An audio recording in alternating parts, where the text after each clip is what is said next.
Hi students, आज फिर से आप सभी विद्यार्थियों को वेक्टर अलजेब्रा लेक्चर 27 में स्वागत है। हार्दिक अभिनंदन है। अब हम लोग टाइप 5 का क्वेश्चन नंबर 5 देखते हैं। क्या कहता है? If a vector A B and vector C are non zero vectors, ये तीनों जीरो नहीं है। ऐसा क्यों बोला है कि ये सब जीरो हो जाता तो पूरा वेक्टर, ये जो यहाँ क्वेश्चन है वो अराइज ही नहीं होता। तो क्वेश्चन को बचाने के लिए यहाँ ए बी सी को नॉन जीरो कहा है। So that the following vectors are coplanar। जरा गौर करेंगे बहादुर, आपको हम बार बार ये बात का सवाल देते हैं कि क्वेश्चन को आप पहले देखें कि वेक्टर दिया गया है, सवाल कोऑर्डिनेट पॉइंट दिया गया है, तो यहाँ पर वेक्टर दिया गया है। तो जब वेक्टर दिया गया है तो हमें इससे वेक्टर निकालने की आवश्यकता नहीं है। इसका मतलब एक वेक्टर यहाँ है, दूसरा वेक्टर यहाँ पर है और तीसरा वेक्टर हमारा यहाँ तक है, यही ना। तो चलिए हम मान लेते हैं, लेट अल्फा वेक्टर, अल्फा क्यों, क्योंकि एबीसी यहां दिया गया है।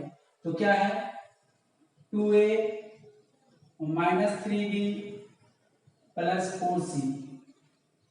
Beta vector equal to minus a plus 3b minus 5c and gamma vector equal to minus a plus 2b minus 3c, है ना। अभी कोप्लानर मतलब एक ही प्लेन पे है, इस प्रकार से वेक्टर प्लेन पे है, इसी प्रकार से तो एक ही प्लेन पे है, ना कि यहाँ है यहाँ। आसान है, प्रूव करना है कि कोप्लानर है, एक ही प्लेन पे है। हम लोगों ने डिफाइन किया था कोप्लानर वेक्टर का। अभी हम क्वेश्चन बनाने के बाद बताएंगे आपको, ठीक है, कि इसको हम लोग कैसे प्रूव करते हैं। एक्चुअली इसका प्रूव का जो थ्योरी है नेक्स्ट एक्सरसाइज पे है, ठीक है, स्केलर ट्रिपल प्रोडक्ट पे। तो हम लोग यहाँ बना रहे हैं, वहां पे आपको बता दें कि ऐसा क्यों किया गया, लेकिन हम लोग क्वेश्चन को बना सकते हैं कैसे क्वेश्चन को प्रूव करते हैं कोप्लानर। तो चलिए, ये तीनों वेक्टर को हमने वेक्टर दिया था, अल्फा वेक्टर मान लिया, बीटा वेक्टर मान लिया, गामा वेक्टर मान लिया। हाँ, हम लोग क्या करेंगे ना, linear combination, linear combination of alpha in term of beta and gamma, ठीक ना। जरूरी नहीं है कि अल्फा को बीटा और गामा के फॉर्म पे लिखें, ठीक है। बीटा को अल्फा गामा के फॉर्म पे लिख सकते हैं, ठीक है। गामा को बीटा अल्फा के फॉर्म पे लिख सकते हैं। दैट इज हम लीनियर कॉम्बिनेशन कैसे लिखते हैं, ये ध्यान देना। दैट इज हाँ, alpha vector equal to x beta plus y gamma, ठीक ना। X beta plus y gamma हम लोग यही ना कहते हैं, x1 a1 plus x2 equal to 0, तो उधर जाके 0 ही हो जाएगा। तो चलिए हम लोग यहाँ पर सारा का सारा वैल्यू पुट करते हैं। ऐसा नहीं है कि यहाँ पर अल्फा भी बीटा लिख सकते, beta equal to x alpha plus y gamma. यहाँ गामा भी लिख सकते थे, gamma equal to x alpha plus y beta. इसमें किसी प्रकार से लिखोगे तो आपका आंसर आएगा। कैसे प्रूव करते हैं वो देखते हैं हम लोग। तो चलिए अल्फा का वैल्यू पुट करते हैं। अल्फा कितना है, 2a minus 3b plus 4c equal to x. Beta कितना है, minus a plus 3b minus 5c, ठीक है, और प्लस y। गामा कितना है, minus a plus 2b minus 3c, ठीक ना। अब जरा गौर करेंगे, ध्यान देंगे। अब बीच में हमारा जो इक्वल साइन है, इसका मतलब कोएफिशिएंट को इक्वेट करेंगे। इधर a k है, इधर 2a है। तो चलिए हम लोग पहले कॉमन लेते हैं a को। तो हमारा क्या मिलेगा, जरा गौर करेंगे, ध्यान देंगे। 2a minus 3b plus 4c, हाँ, इक्वल टू, ये देखिए यहां से a है, यहां पर a है, कॉमन लेंगे तो क्या मिलेगा, minus x minus y a, ठीक, प्लस यहां से b कॉमन लेंगे तो x इंटू 3 3x और y देखिए 2y प्लस 2y b हाँ प्लस सी को माने क्या देखिए x इंटू -5 तो क्या मिलेगा -5x और देखिए y इंटू -3 क्या मिलेगा -3y सी वेक्टर ये मिला। अब जरा गौर करेंगे बहादुर ध्यान देंगे कि यहाँ भी a है यहाँ भी a है यहाँ भी b है यहाँ भी b है यहाँ भी c है यहाँ भी c है। अब एक एक लेफ्ट भी एक c है एक a है राइट भी एक वेक्टर a है लेफ्ट साइड एक ही वेक्टर b है लेफ्ट साइड भी राइट साइड भी एक ही वेक्टर b है। तो ऐसे स्थिति में हम क्या करेंगे नाउ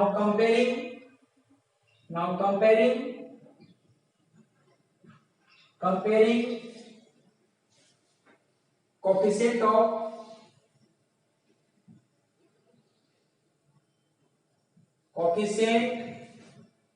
similar term को हम लोग coefficient को लाएंगे तो क्या मिलेगा जरा ध्यान दीजिए -x देखिए क्या मिलेगा -x -y = 2। हाँ दूसरा क्या मिलेगा देखिए y और देखिए 3x + 2y =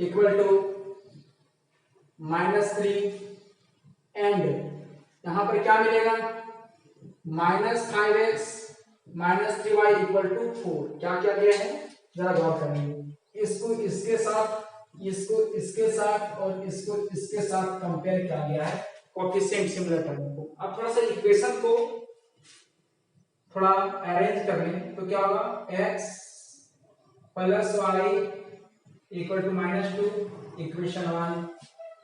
यहां पर क्या मिलेगा 3x + 2y = -3 इक्वेशन 2 और यहां पर क्या मिलेगा माइनस कॉमन ले लो तो प्लस हो जाएगा 3y = -4। हाँ इक्वेशन नंबर 3 हो गया। हाँ अब जो इक्वेशन ये है 1 2 3 आप इसको मैट्रिक्स में पढ़े होंगे ठीक है solution of system of linear equation by matrix method. तो वहां पर इन तीनों के मदद से आपने डेल्टा का निर्माण किया था यहां भी डेल्टा का निर्माण कीजिए। तो नाउ डेल्टा इक्वल टू क्या मिलेगा जरा गौर करेंगे यहां पर लिखना है कोएफिशिएंट ऑफ x ऊपर क्या लिखना है x का कोएफिशिएंट यहां लिखना है कोएफिशिएंट ऑफ x यहां लिखना है कोएफिशिएंट ऑफ y यहां लिखना है कोएफिशिएंट ऑफ कांस्टेंट टर्म। हाँ तो देखिए हमारा डेल्टा जो बनेगा डिटरमिनेंट जो बनेगा वो देखिए क्या मिलेगा 1 यहां पर 3 यहां पर 5 यहां क्या मिलेगा 1 y कोएफिशिएंट यहां क्या मिलेगा 2 और यहां क्या मिलेगा 3 और यहां पर क्या मिलेगा फिर बताइए -2 और ये -3 और ये -4 ठीक है एक डिटरमिनेंट बन गया। हाँ अब ध्यान दीजिए नाउ एक्सपेंड कीजिए इसको एक्सपेंडिंग along r1 तो बताइए डेल्टा का वैल्यू क्या मिलेगा पहला एलिमेंट ये 1 है इसको लिखते हैं तो इस रो और इस कॉलम और इस रो को बंद करते हैं छोटे डिटरमिनेंट मिलते हैं 2 3 -3 -4 क्या चलता है प्लस माइनस तो यहाँ क्या हो जाएगा -1 होगा ये बंद और ये बंद तो क्या मिला 3 5 -3 -4 प्लस क्या मिलेगा ये तीसरा एलिमेंट -2 यहाँ पर क्या है ये बंद तो क्या मिला 3 5 2 3। अब इसको हम सॉल्व करेंगे तो डेल्टा इक्वल टू क्या मिला -8 -+9 होगा -1 बाहर है -12 +15 -2 यहाँ क्या मिलेगा 9 -10 तो यहाँ का डेल्टा क्या मिला बाहर को डेल्टा क्या मिला 1 -1 इंटू 3 -2 इंटू -1 तो मेरा क्या मिला डेल्टा इक्वल टू 1 यहाँ -1 मिला और यहाँ -2 है और ये -2 मिला तो मेरा क्या मिला -3 + 2 तो सॉल्व करने पर क्या मिला 0। तो याद रखेंगे यहाँ ध्यान देंगे लास्ट में सिंस हमारा क्या मिला since delta equal to zero. क्या है जी? Delta equal to zero. यदि जीरो आया तो कोप्लानर है और जीरो नहीं आया तो कोप्लानर नहीं है। देयरफॉर क्या बोलेंगे? Given vectors are coplanar, coplanar hence proved. बात कैसे हम सॉल्व करते हैं? ध्यान दो, यदि वेक्टर दिया गया है तो डायरेक्टली हम लोग अल्फा बीटा गामा वेक्टर मान लेंगे। हाँ, उसके बाद हम लोग क्या करेंगे? एक लीनियर कॉम्बिनेशन बनाएंगे, alpha equal to x beta plus y gamma का। उसके बाद यहाँ पर ए को कॉमन ले लेंगे तो ए लिखेंगे, फिर बी कॉमन लेंगे, फिर सी कॉमन लेंगे, उसके बाद कंपेयर करेंगे। तीन इक्वेशन आएगा। इक्वेशन को आने के बाद एक डिटरमिनेंट निर्माण करेंगे और इस डिटरमिनेंट को सॉल्व करेंगे। यदि जीरो आया तो कोप्लानर है, जीरो नहीं आया तो कोप्लानर नहीं है। जीरो आया तो सब का सब एक ही वेक्टर, सब एक ही प्लेन पे है, नहीं आया तो सब अलग अलग हैं, इधर उधर। Is it clear? आप इसका स्क्रीनशॉट ले लें और नेक्स्ट क्वेश्चन देखते हैं। ध्यान देंगे, अभी मेरे क्वेश्चन में क्या दिया गया था? वेक्टर। अगला क्वेश्चन हम आएंगे, इसमें पॉइंट दिया होगा, ठीक ना? चलिए इसको स्क्रीनशॉट ले लें। क्वेश्चन नंबर 6 देखते हैं क्या कहता है। A vector A, vector B, vector C are non zero and non coplanar. इससे कोई मतलब नहीं है, क्वेश्चन को बचाने के लिए ऐसा क्या है। Prove that following points are coplanar. जरा गौर करेंगे बहादुर। अभी हम लोग को इससे पहले क्वेश्चन में क्या दिया गया था? वेक्टर। यहाँ क्या दिया गया है? पॉइंट। तो पॉइंट से कुछ हो नहीं सकता है, इसीलिए हमको पहले क्या करना पड़ेगा? इसको वेक्टर का फॉर्म देना पड़ेगा। तो चलिए यहाँ पर कितना पॉइंट दिए गए जो ध्यान देंगे। 1 2 3 और 4 पॉइंट दिया गया है। तो इन चारों पॉइंट का पहले हम लोग वेक्टर फॉर्म देंगे, ठीक ना? तो वेक्टर फॉर्म देने के लिए पहले मानना पड़ेगा, मान लेते हैं let position vector of point capital A. हाँ, तो इसको हम लोग ओए बोलेंगे। पोजीशन जहां पर लगा तो ओरिजिन से स्टार्ट होगा, रेफरेंस पॉइंट ओरिजिन होगा। तो क्या दिया गया है? 6a plus 2b minus c, ठीक ना? Similarly position vector of point जो दिया गया है b इक्वल टू क्या है? OB होगा बहादुरों, और क्या होगा? 2a minus b plus 3c। हाँ, और पोजीशन वेक्टर ऑफ बढ़ते जाओ point C equal to reference point origin होगा, क्या है? Minus a plus 2b minus 4c। सब आपको देखा हाल चल रहा है। And prove that position vector of point B equal to OD होगा। अब दिया गया है -12a minus b minus 3c। हाँ, चलिए आपने पॉइंट लिया भैया, वेक्टर नहीं। इसका मतलब यदि कहीं 4 पॉइंट इस प्रकार से दिए गए हैं और यदि इसको हम इस प्रकार से वेक्टर का फॉर्म बना लें और हम बता दें कि तीनों का तीनों जो है वो वेक्टर एक ही सेम प्लेन में है, तो भाई ये पॉइंट भी तो सेम प्लेन पे होगा। कहां जाएगा? देखिए तीनों का तीनों वेक्टर जो है इसी प्लेन पे है, तो ये पॉइंट कहां जाएगा? इसी प्लेन पे रहेगा ना। कोप्लानर बोला है, कोलिनियर नहीं। कोप्लानर एक प्लेन पे, कोलिनियर एक लाइन पे। तो हमें दर्शाना है कि ये जो है वो कोप्लानर पॉइंट्स हैं। तो कोप्लानर दर्शाने के लिए पहले हम वेक्टर का फॉर्म ले लेंगे और वेक्टर का फॉर्म में हम लोग वेक्टर को दिखा देंगे कोप्लानर, तो पॉइंट भी क्या हो जाएगा? कोप्लानर हो जाएगा। चलिए हम लोग यहाँ वेक्टर बनाते हैं, कैसे जरा गौर करेंगे। आपके पास 4 पॉइंट हैं, ए बी सी और डी। किसी एक को मुखिया गिनानी, हाँ, बाकी को आप रेफरेंस मान लीजिए, वार्ड कमिश्नर। तो ए बी निकाल लीजिए, फिर ए सी निकाल लीजिए, फिर ए डी निकाल लीजिए। ऐसा निकाल सकते हैं। बी भी निकाल सकते हैं, बी ए निकाल सकते हैं, बी सी निकाल सकते हैं, बी डी निकाल सकते हैं। यदि यहाँ पर मैं प्रिंसिपल पॉइंट बी माने हैं, सी को प्रिंसिपल मानेंगे तो सी ए निकलेगा, सी बी निकलेगा, सी डी निकलेगा। यदि डी को प्रिंसिपल पॉइंट मानेंगे तो डी ए निकलेगा, डी बी निकलेगा, डी सी निकलेगा। आप इन चारों में से किसी भी एक एक ग्रुप को ले सकते हैं। यदि ए को आप प्रिंसिपल मानोगे तो बाकी सब होगा पॉइंट मान लेंगे, तो ए बी निकालेंगे, ए सी निकालेंगे, ए डी निकालेंगे। तो चलिए हम लोग ए से ही निकालते हैं, आपको समझ आ गया होगा क्या क्या निकालना है। चलिए हम निकालते हैं। नाउ हम लोग क्या करते हैं, नाउ ए बी निकालते हैं, तो मेरा क्या निकलेगा, O B minus O A. Is it clear? तो मेरा क्या निकलेगा, ओ बी कितना है गौर करेंगे, 2a minus B plus 3c minus O A कितना है 6a plus 2b minus c।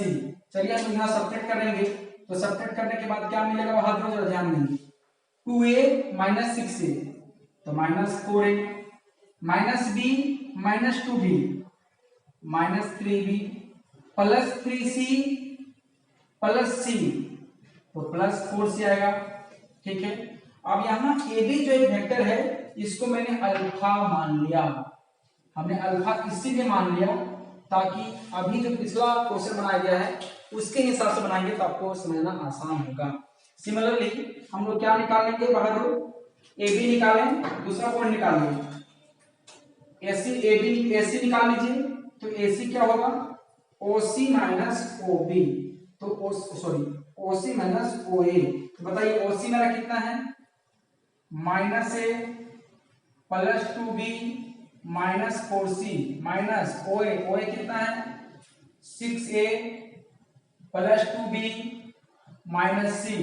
इसको हम लोग सॉल्व करेंगे तो क्या मिलेगा, AC इक्वल टू क्या मिला, minus A minus 6a minus 7a plus 2b minus 2b, ये plus 2b minus 2b plus 0b होगा, खत्म हो जाएगा term, minus 4c plus c तो माइनस 3c मिलेगा।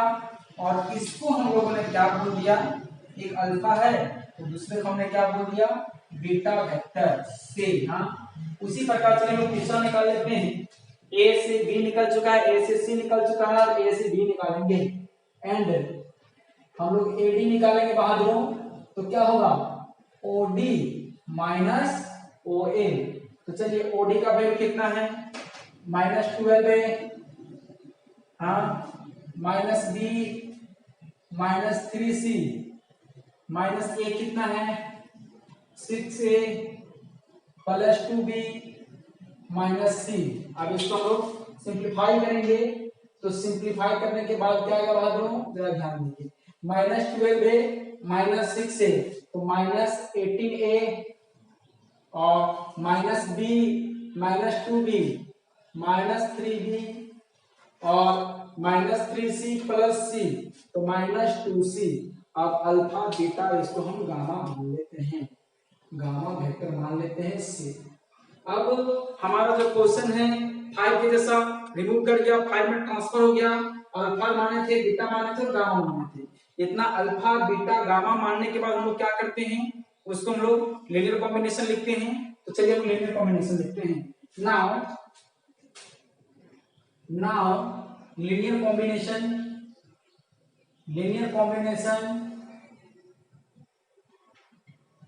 Combination of alpha vector in terms of beta and gamma. तो मेरा क्या मिलेगा, देयरफॉर अभी सीखे थे हम लोग alpha equal to x beta plus y gamma, यही ना। इसको हम लोग लिख लेते हैं। अब देखते हैं सारा का सारा वैल्यू पुट करेंगे।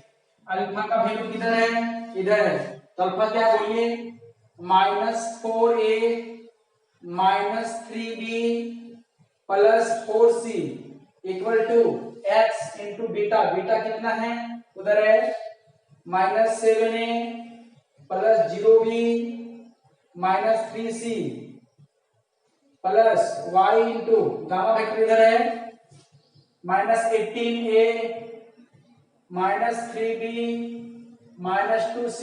हाँ, अब जरा गौर करेंगे, ध्यान देंगे, माइनस 4a मिला माइनस 3b मिला प्लस 4c मिला। अब देखो a को मान लेंगे हम लोग, तो -7x और ये क्या मिलेगा -18y, बाहर क्या हो गया a, प्लस यहाँ b तो नहीं है, डायरेक्ट यहाँ b क्या होगा -3y भी होगा, -3y भी होगा, जो कि यहाँ b नहीं है। अब देखेंगे प्लस, यहाँ देखेंगे c लेते हैं कॉमन, तो क्या मिलेगा -3c और यहाँ पर -2c, सॉरी -3x मल्टीप्लाई करेंगे और y से -2y और बाहर क्या हो जाएगा c हो जाएगा। अब देखेंगे यहाँ पर एक a यहाँ है, एक ये यहाँ है, एक b यहाँ है, एक b यहाँ है, एक c यहाँ है, एक c यहाँ है। तो हम लोग क्या करेंगे, अब दोनों टर्म हमने इक्वेट करने के लायक बना दिया, तो हम लोग क्या करेंगे अब इक्वेट कर लेंगे। तो क्या करेंगे now equating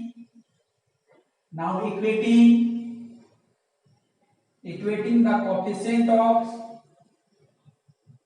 coefficient of similar terms तो वी गेट, हमें क्या प्राप्त होगा जरा ध्यान देंगे। देखिए -7x -18y equal to -4 equation 1।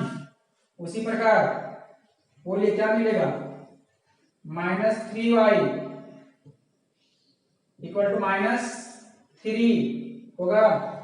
And तीसरा इक्वेशन क्या होगा बोलिए -3x -2y इक्वल टू 4। तो चलिए हम इक्वेशन को, इसको हमने थ्री इक्वेशन बोल दिया है, इसको थोड़ा सा अरेंज करके लिख सकते हैं। 0x -3y equal to -3 equation number 2। हाँ, अब इक्वेशन 1, 2 और 3 के बाद हम लोग क्या लिखते हैं, डेल्टा का निर्माण करते हैं। नाउ डेल्टा इक्वल टू हम लोग क्या सीखे हैं, coefficient of x -7 0 -3, coefficient of y -18 -2 और -2, सॉरी यहाँ पर क्या है -3 और वहां क्या है -2, तीसरा -4 4। याद रखेंगे पहला इक्वेशन लिए हैं तो पहला के बाद दूसरा लेंगे, दूसरा के बाद तीसरा लेंगे। ऐसा नहीं कि पहला x का लिए यहाँ पर और इसका x लेंगे यहाँ पर, ऐसा नहीं, रेगुलर लेंगे आप, ठीक है। अब इसको हम लोग सॉल्व करेंगे बहादुर, आई होप राइट। डेल्टा को एक्सपेंड करेंगे तो मेरा क्या मिलेगा 0 मिलेगा। क्या मिलेगा 0 मिलेगा। तो हम कह सकते हैं कि therefore vectors alpha beta and gamma are coplanar. हाँ, अब देखिए हम लोग को वेक्टर को प्रूव नहीं करना था, प्रूव किसको करना था पॉइंट्स को। और जब वेक्टर कोप्लानर हो तो ऑब्वियसली पॉइंट भी कोप्लानर होंगे ही होंगे। तो देयरफॉर हम कह सकते हैं therefore given points are coplanar hence proved. आसान। तो उम्मीद करते हैं कि क्वेश्चन नंबर 5 और 6 आपको समझ में आया होगा। नेक्स्ट डे हम लोग नेक्स्ट लेक्चर पे हम लोग इसके आगे का क्वेश्चन करेंगे, तब तक आप इसको बनाइए। धन्यवाद।